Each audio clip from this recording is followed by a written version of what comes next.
करें शुरू मतलब। हेलो गाइस, मैं हूँ शिवम और मेरा नाम है Anant. And this is Ishaan. The Mansarovar podcast. और अनंत क्या चल रहा है? ऐसे ही स्टार्ट करना है क्या? बहुत बहुत ही इतना बेकार तरीके से। नकली। हाँ, तो भीष्म साहनी नाम सुना है अपना आपने? नाम सुना है ये। इन्होंने कुछ फिल्मों में एक्टिंग भी करी है इनफैक्ट। हाँ, छोटा मोटा छोटा काम किया था, मोटा। लेकिन ऑब्वियसली बलराज साहनी के बड़े भाई हम्म। भीष्म साहनी। तमस सबसे फेमस जो टीवी सीरियल जो बना है इनकी कहानी पे, इनके उपन्यास पे, तमस। ओमपुरी, गोविंद निहलानी ने बनाया था, और ओमपुरी और काफी अच्छे अच्छे एक्टर हैं। वो भी बंटवारे के ऊपर ही था। तो भीष्म साहनी वैसे, थोड़ा इंट्रोडक्शन दे देते हैं। 8 अगस्त 1915 को रावलपिंडी में जन्मे थे, और स्कूल में उर्दू, अंग्रेजी और घर में हिंदी और संस्कृत, इन्होंने सारी लैंग्वेजेस पढ़ी हैं। पंजाब यूनिवर्सिटी से पीएचडी करी। लाहौर से एमए किया इंग्लिश में। इंग्लिश में एमए थे। अम, बंटवारे के टाइम पे basically he was young man, because 1915 में अगर जन्मे थे। तो बॉम्बे आ गए थे। इप्टा में काम करते थे, इंडियन पीपल्स थिएटर एसोसिएशन में, नाटक में। आई थिंक उसी की वजह से बलराज साहनी को भी अ, उसमें इंटरेस्ट आया होगा, बिकॉज बड़े भाई थे उसमें। इनफैक्ट फिर बॉम्बे में काफी। he was also associated with the progressive writers movement if I'm not wrong. I think so, या। और फिर बॉम्बे में ये काफी टाइम कुछ उन्होंने किया नहीं, फिर अंबाला में जाके और अमृतसर में जाके इन्होंने पढ़ाया कॉलेजेस में। अ, उसके बाद से फिर ये दिल्ली यूनिवर्सिटी के दिल्ली कॉलेज में प्रोफेसर थे। और इस बीच लगभग 7 साल तक इन्होंने मॉस्को में, हाँ, for 7 years he stayed in Moscow as a translator. तो उन्होंने करी काफी सारी, ऑब्वियसली रशियन लिटरेचर को भी ट्रांसलेट भी किया। और करीब 2.5 साल नई कहानियां करके एक पत्रिका आती थी, उसके एडिटर भी थे 2.5 साल नई कहानियां की। तो obviously new story, progressive writer association, या प्रगतिशील लेखक संघ तथा एफ्रो एशियाई लेखक संघ से संबद्ध थे। तमस के लिए इनको साहित्य अकेडमी अवार्ड मिला था, which is like the top award for any Indian writer. तो इनकी कई सारी कहानियां हैं। एक और कहानी है हमारे, इसमें थी, आई थिंक कोर्स में थी, मेड इन इंडिया करके एक कहानी थी, अगर आपको याद हो। वो बड़ी अच्छी कहानी है कि एक विदेशी औरत जाती है इटली में, कुछ खरीदने जाती है, उसको बहुत अच्छा एक पर्स पसंद आ जाता है। और फिर वो दुकान में जाके देखती है, कि बोलती है कि अच्छा कितने का है, दे दो। वो लेके निकलती है बाहर। जब बाहर जा रही होती है, फिर देखती है ध्यान से, तो उसमें मेड इन इंडिया लिखा होता है। तो उसको बहुत ही बुरा लगता है, वो बोलता है ये तो इतना पैसा देके मैं इंडिया का पर्स कैसे खरीदूं। तो फिर वो वापस दुकान में जाती है, दुकान में बोलती है कि ये आपने मुझे इंडिया का पर्स कैसे थमा दिया। दुकानदार इटालियन होता है, तो कि आपको ही पसंद आया था, आपने पूरे पैसे दिए हैं। बोली नहीं नहीं, मैं ये नहीं, आप या तो डिस्काउंट करो या फिर वापस लो, मुझे नहीं चाहिए। बोले ये क्या अजीब है। तो फिर वो सोचती है कि पर्स तो अच्छा है, लेकिन मैं इटली से भी इंडिया का पर्स लेके आऊंगी तो मिसेस खन्ना क्या बोलेंगी, ये कौन, तो मैं कैसे दिखाऊंगी कि इटालियन पर्स है। तो फिर वो दुकान वाले को बोलती है अच्छा, ये ऐसे कीजिए, ये पर्स लीजिए, इसमें से मेड इन इंडिया का टैग काट दीजिए। वहां पे फिर वो खुशी खुशी लेके चली जाती है। ये तो मैंने छोटे में बता दी, बहुत प्यारी कहानी है ये भी। तो बेसिकली इनकी वही समाज के, हमारे हिपोक्रेसी ऑफ मिडिल क्लास पे इन्होंने काफी कुछ लिखा है। तमस was all about the partition. तो इनकी एक कहानी है चीफ की दावत, जो बहुत फेमस है। अच्छा। आज उसको पढ़ेंगे, and then I would like to see कि आपको क्या लगता है उस बारे में। और मुझे भी काफी टाइम हो गया इस कहानी को पढ़े हुए, तो मुझे याद नहीं है, बट ये हिंदी कहानियों में सबसे फेमस कहानियों में मानी जाती है, सबसे अच्छी कहानियों में इसका शुमार होता है। तो it is one of the best Indian Hindi literature stories. तो लेट्स स्टार्ट। शुरू चीफ कर। की दावत। आज मिस्टर श्यामनाथ के घर चीफ की दावत थी। श्यामनाथ और उनकी धर्मपत्नी को पसीना पोंछने की फुर्सत नहीं थी। पत्नी ड्रेसिंग गाउन पहने, उलझे हुए बालों का जूड़ा बनाए, मुंह पर फैली हुई सुर्खी और पाउडर को भूले, और मिस्टर श्यामनाथ सिगरेट पर सिगरेट फूंकते हुए, चीजों की फेहरिस्त हाथ में थामे, एक कमरे से दूसरे कमरे में आ जा रहे थे। आखिर 5 बजते बजते तैयारी मुकम्मल होने लगी। कुर्सियां, मेज, तिपाइयां, नैपकिन, फूल सब बरामदे में पहुंच गए। ड्रिंक्स का इंतजाम बैठक में कर दिया गया। अब घर का फालतू सामान अलमारियों के पीछे और पलंगों के नीचे छिपाया जाने लगा। तभी शामनाथ के सामने सहसा एक अड़चन खड़ी हो गई। मां का क्या होगा? इस बात की ओर न उनका और न उनकी कुशल गृहिणी का ध्यान गया था। मिस्टर शामनाथ श्रीमती की ओर घूमकर अंग्रेजी में बोले, what will we do about mom? Shrimati काम करते करते ठहर गई और थोड़ी देर तक सोचने के बाद बोली, इन्हें पिछवाड़े इनकी सहेली के घर भेज दो। रात भर बेशक वही रहे, कल आ जाए। शामनाथ सिगरेट मुंह में रखे सिकुड़ी आंखों से श्रीमती के चेहरे की ओर देखते हुए पल भर सोचते रहे। फिर सिर हिलाकर बोले, नहीं, मैं नहीं चाहता कि उस बुढ़िया का आना जाना यहां फिर से शुरू हो। पहले ही बड़ी मुश्किल से बंद किया था। मां से कहेंगे कि जल्दी ही खाना खा के शाम को ही अपनी कोठरी में चली जाए। मेहमान कभी 8 बजे के आसपास आएंगे, इससे पहले ही अपने काम से निपट ले। सुझाव ठीक था, दोनों को पसंद आया। मगर फिर सहसा श्रीमती बोल उठी, जो वो सो गई और नींद में खर्राटे लेने लगी तो? साथ ही तो बरामदा है जहां लोग खाना खाएंगे। तो इन्हें कह देंगे कि अंदर से दरवाजा बंद कर लें, मैं बाहर से ताला लगा दूंगा। या मां को कह देता हूं कि अंदर जाकर सोए नहीं, बैठी रहे। और क्या? और जो सो गई तो डिनर का क्या मालूम कब तक चले? 11-11 बजे तक तो तुम ड्रिंक्स ही करते रहते हो। श्यामनाथ कुछ खींच उठे, हाथ झटकते हुए बोले, अच्छी भली ये भाई के पास जा रही थी, तुमने यूं ही खुद अच्छा बनने के लिए बीच में टांग अड़ा दी। वाह, तुम माँ और बेटे की बातों में मैं क्यों बुरी बनूं? तुम जानो और वो जाने। मिस्टर श्यामनाथ चुप रहे। यह मौका बहस का नहीं था, समस्या का हल ढूंढने का था। उन्होंने घूमकर मां की कोठरी की ओर देखा। कोठरी का दरवाजा बरामदे में खुलता था। बरामदे की ओर देखते हुए झट से बोले, मैंने सोच लिया। और उन्हीं कदमों मां की कोठरी के बाहर जा खड़े। मां दीवार के साथ एक चौकी पर बैठी दुपट्टे में मुंह सर लपेटे माला जप रही थी। सुबह से तैयारी होते देखते हुए मां का भी दिल धड़क रहा था। बेटे के दफ्तर का बड़ा साहब घर पर आ रहा है, सारा काम सुबीते से चल जाए। मां, आज तुम खाना जल्दी खा लेना, मेहमान लोग 7:30 बजे आ जाएंगे।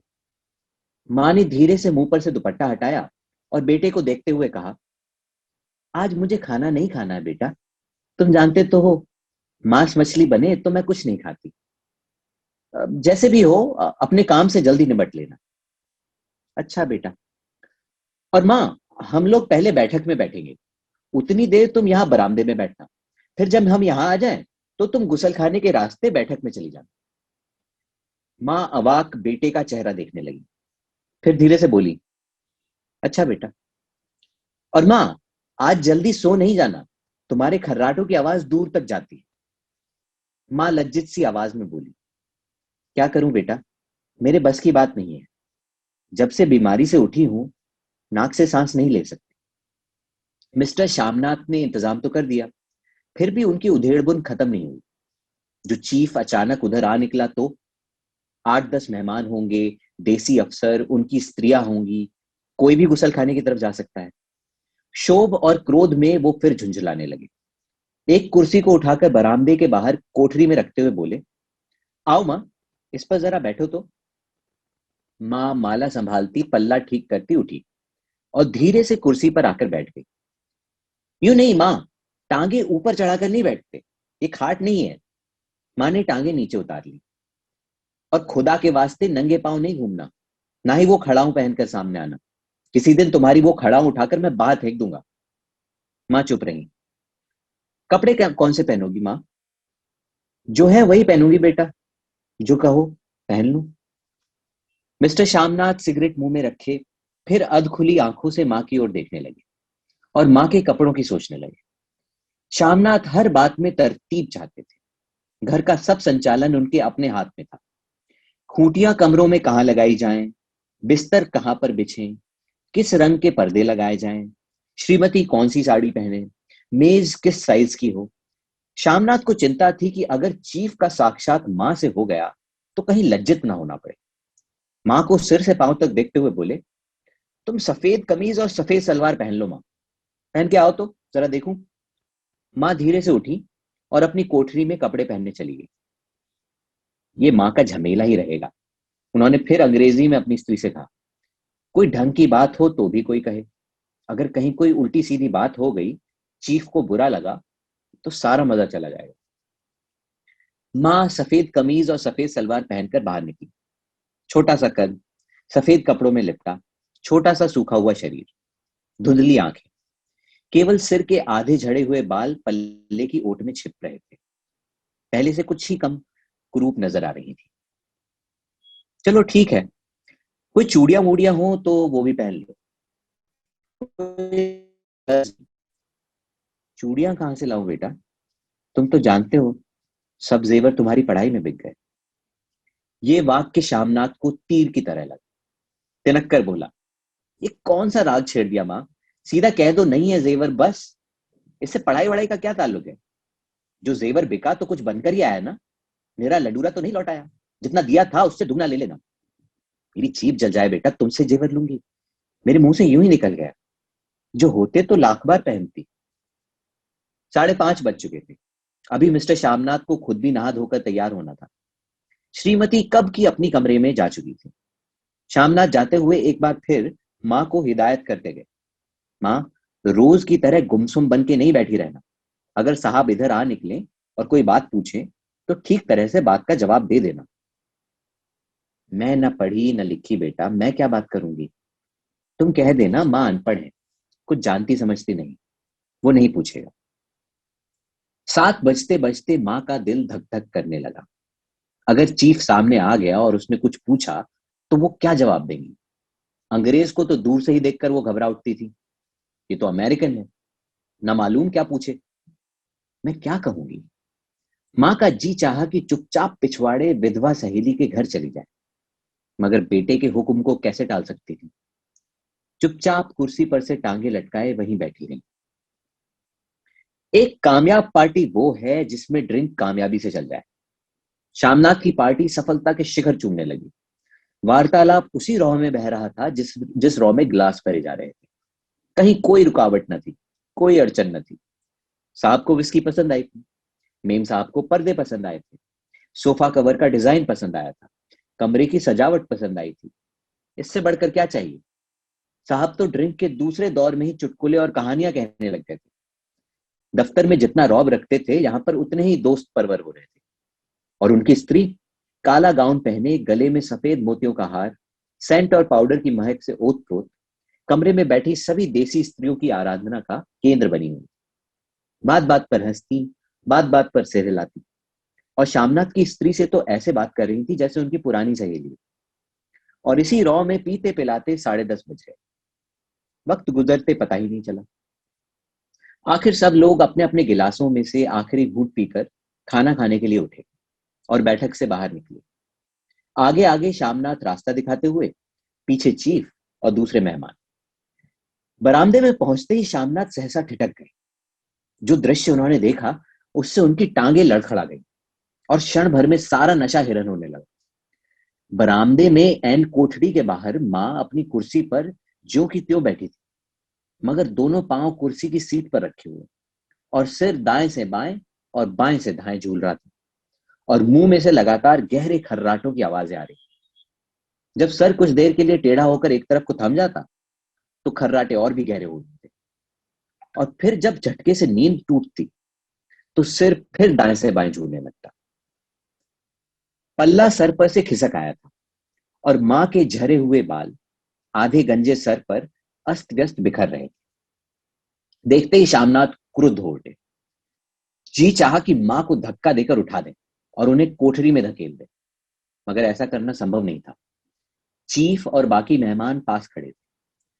मां को देखते ही देसी अफसरों की कुछ स्त्रियां हंस दी कि इतने में चीफ ने धीरे से कहा, पुअर डियर। मां हड़बड़ा के उठ उठ बैठी। सामने खड़े इतने लोगों को देखकर ऐसी घबराई कि कुछ कहते ना बना। झट से पल्ला सर पर रखती हुई खड़ी हो गई और जमीन को देखने लगी। उनके पांव लड़खड़ाने लगे और हाथों की उंगलियां थर थर कांपने लगी। मां तुम जाके सो जाओ, तुम क्यों इतनी देर तक जाग रही थी। और खिसियाई हुई नजरों से श्यामनाथ चीफ के मुंह की ओर देखने लगे। चीफ के चेहरे पर मुस्कुराहट थी। वो वहीं खड़े खड़े बोले, नमस्ते। माँ ने झिझकते हुए अपने में सिमटते हुए दोनों हाथ जोड़े, मगर एक हाथ दुपट्टे के अंदर माला को पकड़े हुए था, दूसरा बाहर। ठीक तरह से नमस्ते भी न कर पाई। श्यामनाथ इस पर भी खिन्न हो उठे। इतने में चीफ ने अपना दायां हाथ हाथ मिलाने के लिए माँ के आगे किया। माँ और भी घबरा उठी। माँ, हाथ मिलाओ। पर हाथ कैसे मिलाती? दाएं हाथ में तो माला थी। घबराहट में माँ ने बायां हाथ ही साहब के दाएं हाथ में रख दिया। श्यामनाथ दिल ही दिल में जल उठे। देसी अफसरों की स्त्रियां खिलखिलाकर हंस पड़ी। यूं नहीं माँ, तुम तो जानती हो, दायां हाथ मिलाया जाता है, दायां हाथ मिलाओ। मगर तब तक चीफ माँ का बायां हाथ ही बार बार हिलाकर कह रहे थे, हाउ डू यू डू। कहो माँ, मैं ठीक हूं, खैरियत से हूं। माँ कुछ बड़बड़ाई। अब माँ कहती है मैं ठीक हूं, कहो माँ, हाउ डू यू डू। माँ धीरे से सकुचाते हुए बोली, हाउ डू डू। एक बार फिर कह कहा उठा। वातावरण हल्का होने लगा। साहब ने स्थिति संभाल ली थी। लोग हंसने चहकने लगे थे। मन का क्षोभ भी होने लगा था। साहब अपने हाथ में माँ का हाथ अब भी पकड़े हुए थे और माँ सिकुड़ी जा रही थी। साहब के मुंह से शराब की बू आ रही थी। श्यामनाथ अंग्रेजी में बोले, मेरी माँ गांव की रहने वाली है, उम्र भर गांव में रही है ना, इसलिए आपसे लजा रही है। साहब इस पर खुश नजर आए। बोले, सच? मुझे गांव के लोग बहुत पसंद है। तब तो तुम्हारी माँ गांव के गीत और नाच भी जानती होंगी। चीफ खुशी से सर हिलाते हुए माँ को टिकटिकी बांधे देखने लगे। माँ, साहब कहते हैं कोई गाना सुनाओ, कोई पुराना गीत, तुम्हें तो बहुत याद होंगे ना। माँ धीरे से बोली, मैं क्या गाऊंगी बेटा, मैंने कब गाया है। वाह माँ, मेहमान का कहा भी कोई टालता है। साहब ने इतनी रीझ से कहा है, नहीं गाओगी तो साहब बुरा मानेंगे। मैं क्या गाऊं बेटा, मुझे क्या आता है। वाह, कोई बढ़िया टप्पे सुना दो, दो पत्तर अनारा दे। देसी अफसर और उनकी स्त्रियों ने इस सुझाव पर तालियां पीटी। माँ कभी दीन दृष्टि से बेटे के चेहरे को देखती, कभी पास खड़ी बहू के चेहरे को। इतने में बेटे ने गंभीर आदेश भरे लहजे में कहा, माँ। इसके बाद हाँ या ना का सवाल ही नहीं उठता था। माँ बैठ गई और क्षीण दुर्बल लरजती आवाज में एक पुराना विवाह का गीत गाने लगी। हरियाणी माए हरियाणी बहने, हरियाते भागी भरिया है। देसी स्त्रियां खिलखिला के हंस उठी। तीन पंक्तियां गा के माँ चुप हो गई। बरामदा तालियों से गूंज उठा। साहब तालियां पीटना बंद ही नहीं करते थे। श्यामनाथ की खीज प्रसन्नता और गर्व में बदल उठी थी। माँ ने पार्टी में नया रंग भर दिया था। तालियां थमने पर साहब बोले, पंजाब के गांव की दस्तकारी क्या है। श्यामनाथ खुशी में झूम रहे थे। बोले, ओ बहुत कुछ साहब, मैं आपको एक सेट उन चीजों का भेंट करूंगा, आप उन्हें देखकर खुश होंगे। मगर साहब ने सिर हिलाकर अंग्रेजी में फिर पूछा, नहीं, मैं दुकानों की चीज नहीं मांगता। पंजाबियों के घरों में क्या बनता है, औरतें खुद क्या बनाती हैं। श्यामनाथ कुछ सोचते हुए बोले, लड़कियां गुड़ियां बनाती हैं, औरतें फुलकारियां बनाती हैं। फुलकारी क्या है? श्यामनाथ फुलकारी का मतलब समझाने की असफल चेष्टा करने के बाद माँ को बोले, क्यों माँ, कोई पुरानी फुलकारी घर में है। माँ चुपचाप अंदर गई और अपनी पुरानी फुलकारी उठा लाई। साहब बड़ी रुचि से फुलकारी देखने लगे। पुरानी फुलकारी थी, जगह जगह से उसके धागे टूट रहे थे और कपड़ा फटने लगा।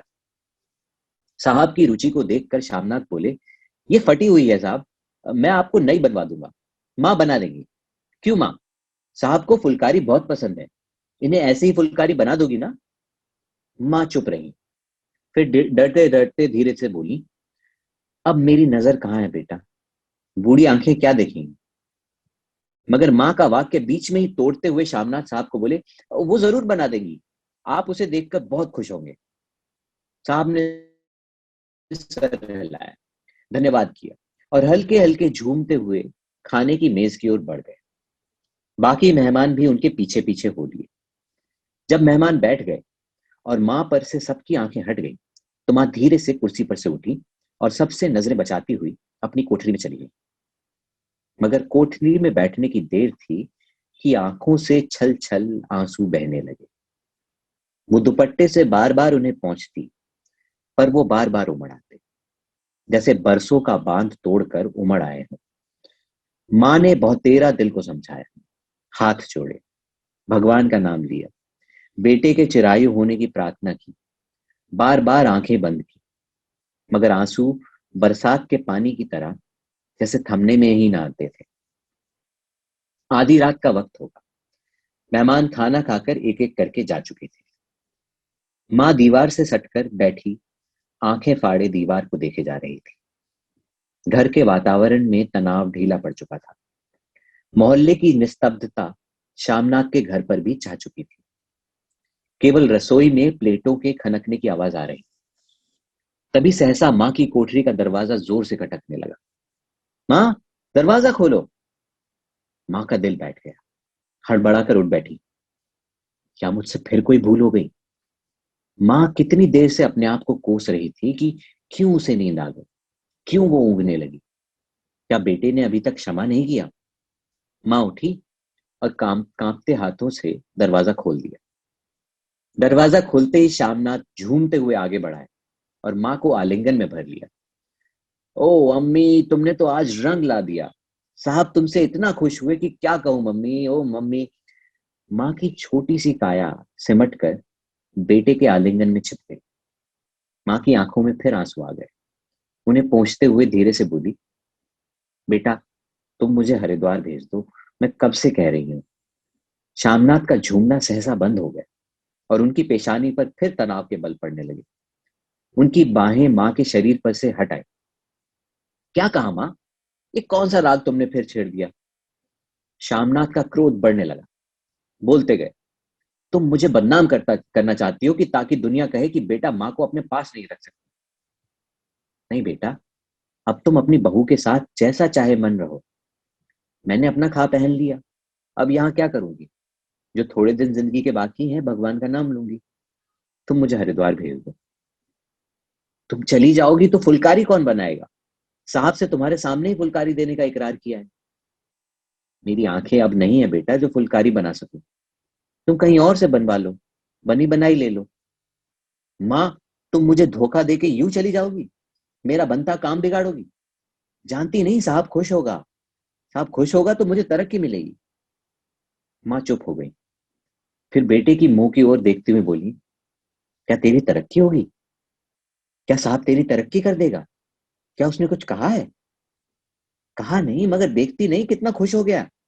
कहता था जब तेरी माँ फुलकारी बनाना शुरू करेंगी तो मैं देखने आऊंगा कि कैसे बनाती। जो साहब खुश हो गया तो मुझे इससे बड़ी नौकरी भी मिल सकती है। मैं बड़ा अफसर बन सकता हूँ। माँ के चेहरे का रंग बदलने लगा। धीरे धीरे उसका झुर्रियों भरा मुंह खिलने लगा। आंखों में हल्की हल्की चमक आने लगी। तो तेरी तरक्की होगी बेटा, तरक्की यूं ही हो जाएगी, तरक्की यूं ही हो जाएगी। साहब को खुश रखूंगा तो कुछ करेगा, वरना उसकी खिदमत करने वाले तो और भी हैं। तो मैं बना दूंगी बेटा, जैसे बन पड़ेगा बना दूंगी। और माँ दिल ही दिल में फिर बेटे के उज्जवल भविष्य की कामनाएं करने लगी। और मिस्टर शामनाथ, अब सो जाओ माँ, कहते हुए तनिक लड़खड़ाते हुए अपने कमरे की ओर घूम गए।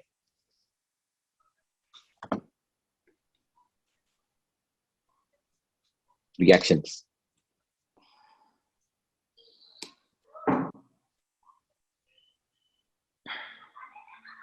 हाँ क्या? क्या आप रो रहे हो? हाँ हाँ। क्रेजी थी यार ये कहानी।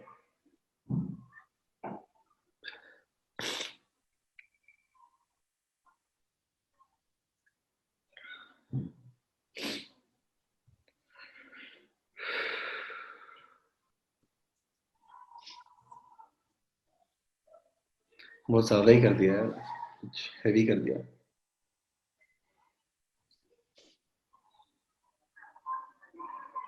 ऐसे like this reminds me of like मिट्टी के रंग सॉर्ट ऑफ एपिसोड्स।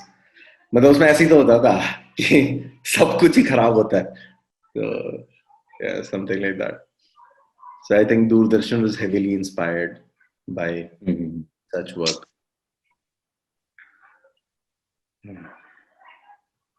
बहुत प्यारी कहानी थी। और बिल्डअप बहुत प्यारा था, like you know how he tried to choreograph everything, and and then when he saw it like turning to his favor, how he yeah, पहले बोल रहा था कि ऐसे करते हैं, and then he saw Shamnath saw कि how he can use it to his advantage,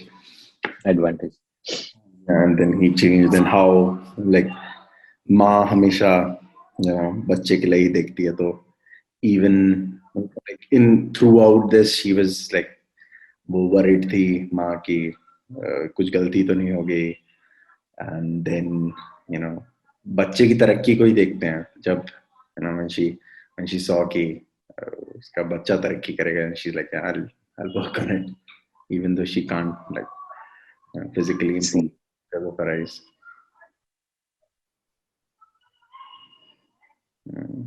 काफी दुख से भरी हुई कहानी थी यार। ऐसी कहानियां क्यों पढ़ते हो यार शिवम शर्मा? तुम ऐसी कहानियां उठा के लाते हो, एक दो बार हंसा देते हो उसके बाद साला फिर वही ढाक के 3 पात। नहीं, मुझे लगता है क्योंकि हमें सैडनेस की स्टोरीज, आप देखोगे ना जो चीज, आप वो देखो टॉप 10 फिल्म्स की लिस्ट देखो कहीं पे, तो उसमें बहुत ज्यादा सैडनेस होती है ज्यादातर चीजों में। लाइक हमें ये चीजें ज्यादा इम्पैक्ट करती हैं, इवन दो it may not be the norm.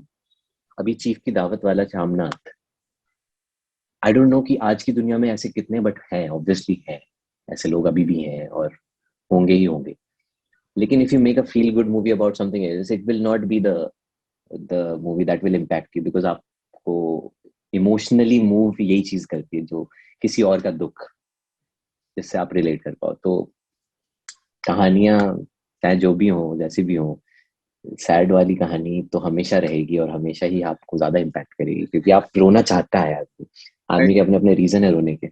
Yeah, I think it works because like it invokes your empathetic nature, and people who are more empathetic by nature, for example you and me, हम लोगों को ज्यादा effect करती है because we can put ourselves in those shoes, and imagine just to have a good imagination is not always good, in terms of Yeah. and how much you can feel, or something can make you feel or move you. But yeah, I understand. Or in fact, so when I was working in my previous job, we were looking at emotions that people felt, and so I was doing this content research on how to make this content, and तो हम लोग ये research करते हैं कौन सा emotion gets people to act, and there we figured out, like we did an analysis of a lot of videos out there, and then we saw that anger is one of those emotions that get people to act, or any sort of negative emotion like anger or sadness. Those are things that make people want to get up and do something to change it. Whereas a feel good story, उसका हमेशा वो impact नहीं रहता, because you go through it, you listen to it, you laugh about it, और फिर आप kind of भूल जाते हैं उसे. But the impact that a so-called negative emotion would have on you, for example, किसी और का दुख, that is much, that is longer lasting than anything else. The impact is definitely. So we. और यही शायद इफेक्ट होता है literature में through out, I mean not just Hindi literature और literature, it's just throughout the world, like our best stories are about sadness and tragedies and loss. Shakespeare भाई tragedy लिखी है उसने. Shakespeare made a career out of it. Yeah, tragedy sells. Right. रुलाने से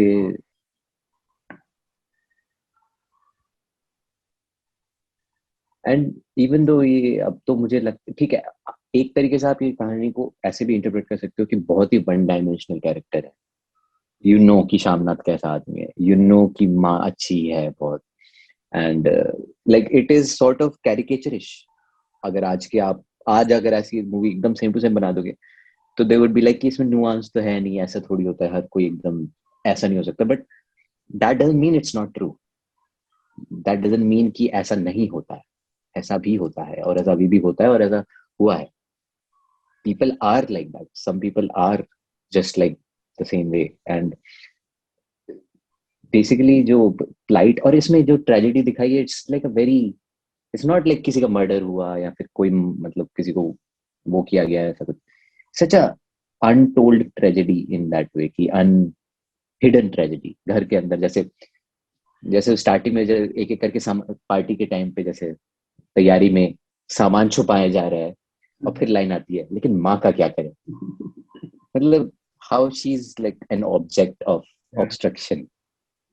बच्चे अपनी माँ बाप को सिर्फ इसलिए अपने साथ रखें कि उनका नाम बदनाम ना हो, एज अ टोकन कि देखो ऐसा नहीं है कि हमारी माँ हमारे साथ नहीं रह सकती, इसीलिए उसे समाज के, जाने दे रहा है, हरिद्वार नहीं जाने. हाँ इसलिए, हाँ. सो द होल समाज की आंखों में आप क्या नजर आना चाहते हैं और आप हैं क्या, ये हाइपोक्रेसी हमने देखी है होते हुए. Like growing up I have seen it, अभी भी देखने को मिलती है. और हमेशा हम, I think we have that tendency of portraying ourselves in a way which we may not be at all, लेकिन हम कर रहे हैं, even though that doesn't make any sense. Like उसकी माँ सोचती है मैं एक एक कुर्सी हूँ जो मतलब बीच में आ रही है इन लोगों के बीच में, मैं ही मतलब मैं निकल जाती हूँ उनके रास्ते से. लेकिन उसमें भी जब उसको उसका फायदा दिखता है कि नहीं आप बनाओगी तो शायद तरक्की मिल जाए, और नहीं तो आप बाहर जाओगी तो मेरी बदनामी होगी, घर से बाहर भेजा. तो what a And what a coming sad back to the point situation. that I बोला कि it's it might not be as nuanced right now. I think मुझे वो जॉर्ज ऑरवेल का एक लाइन याद आती है 1984 से. He says, the best books are those that tell us what we already know. Yeah, And beautiful. it's something like that, आपको पता है ये इसीलिए आपको हिट करता है. And Especially when you read something like हाँ ऐसे ही तो मैं भी सोचता हूँ, and then like ये तो मैंने भी सोचा है. is that reaffirmation in somebody else's thought who has penned it down, and then it comes to you, and then you see ये तो हाँ obviously yeah, right. And I think that's the beauty of written word. Yeah. Yeah. और मैं हमेशा बार बार ये बात बोलता हूँ, बहुत लोगों ने भी बोली है कि if you want to see magic, it's a book. Like how किसी एक इंसान के थॉट उसके दिमाग से निकल के किताब पे आते हैं, पन्ने पे आते हैं, और आप पढ़ते हैं और आपको वो मिल जाता है. इट्स टेलीपैथी, ठीक है. I mean there's no other way of putting it. Without speaking a word, आप कितना कुछ फील कर जाते हैं, कितना कुछ समझ जाते हैं. अभी मैं पता नहीं, मैं 4 या 5 बुक्स एक साथ पढ़ रहा हूँ, मैंने कोई फिनिश नहीं कर पा रहा हूँ. मतलब मन नहीं हो रहा है मुझे पूरा पढ़ने का, तो मैं हर टाइम पे. और अभी मैं, आपने इसका नाम सुना है, नवल रविकांत? हाँ, काफी फेमस है वो. उसका मैं, हाँ वो इन्वेस्टर है. हाँ और नहीं इन्वेस्टर है वैसे तो, अमीर आदमी है, काफी फेमस है. हाँ फिर वो, लेकिन he gives a lot of life advice and all that. तो वो भी यही बोल रहा था कि I would rather read 100 books again and again and understand them rather than reading like million books and not like assimilating them. There's this video of him talking about his procedure for research.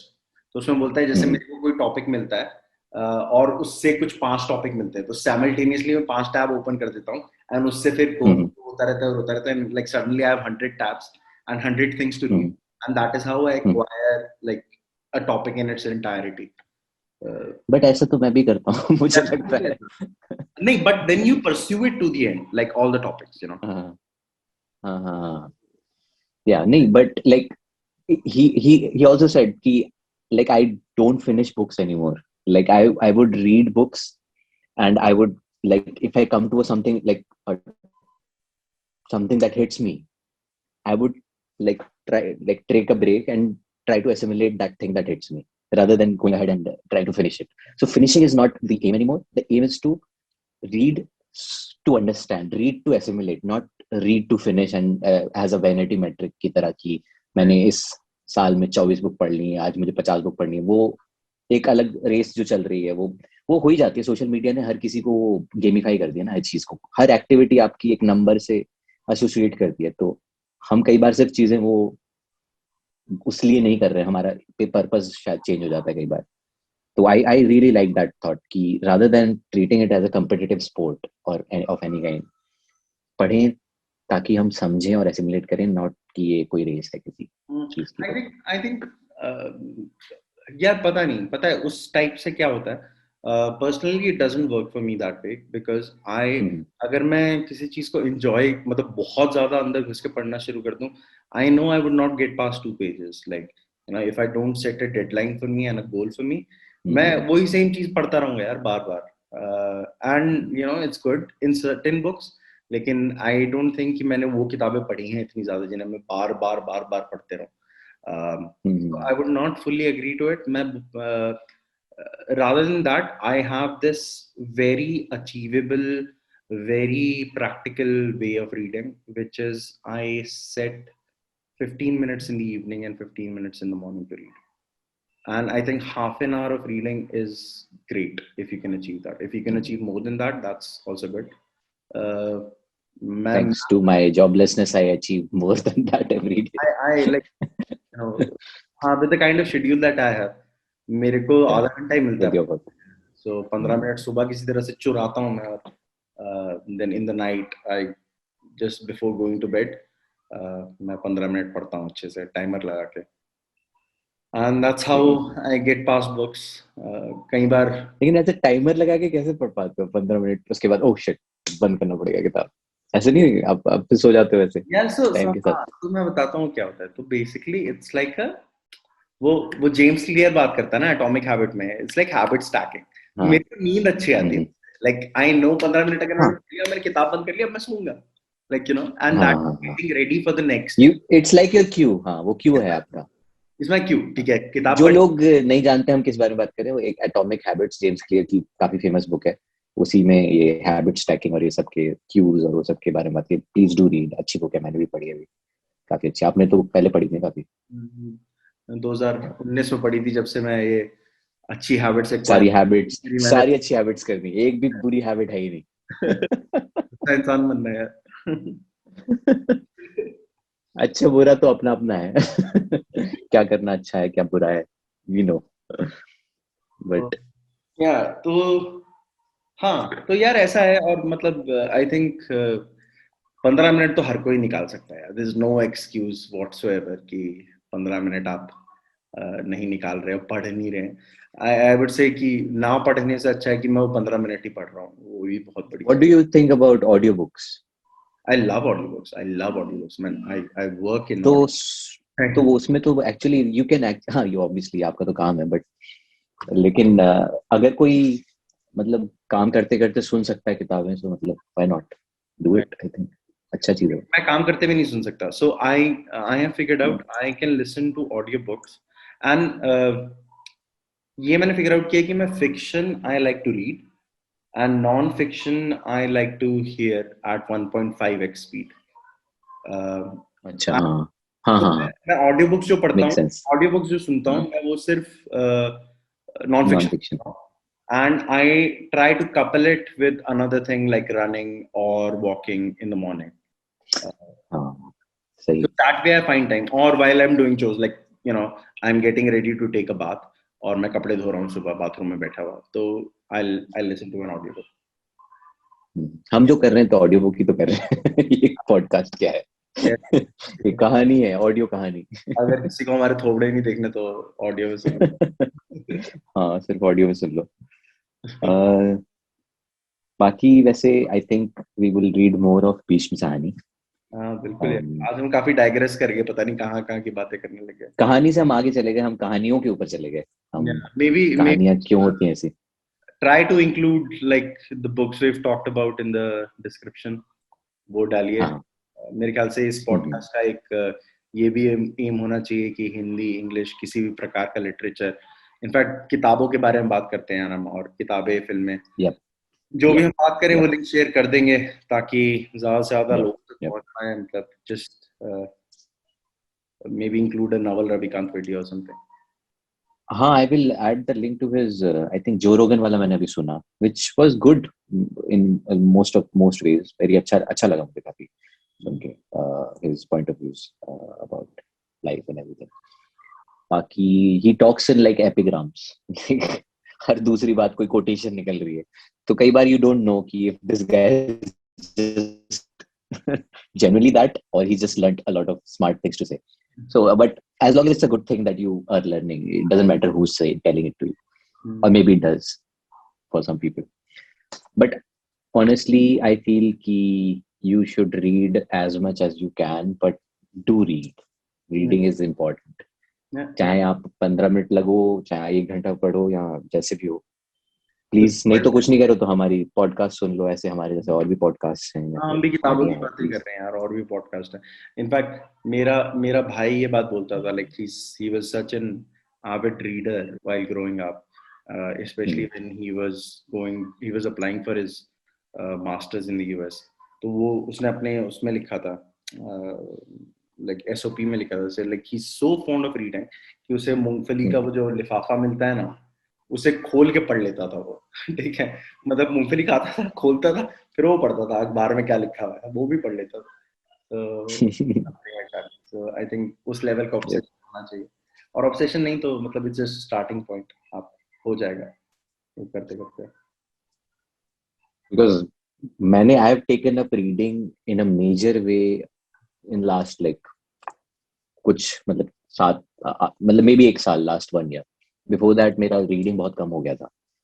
तो I have just realized personally, mentally, how much it has helped, how much I have grown. नहीं तो रोज काम पे जाके और रात को आके पिक्चर देख के नेटफ्लिक्स देख के आप सो जाएं. That is a very very common lifestyle we have. बीच में आप दिन भर इंस्टाग्राम ट्विटर करेंगे, वो सब करेंगे, फेसबुक करेंगे. इस सब में आप बस एक अलग ढर्रे पे चले जाते हैं. और किताबें जो आपको जस्ट डिटेल में आपको कोई भी एक चीज के बारे में अगर आपको जानना है, rather than following a Twitter handle or reading a blog post or something, read a book.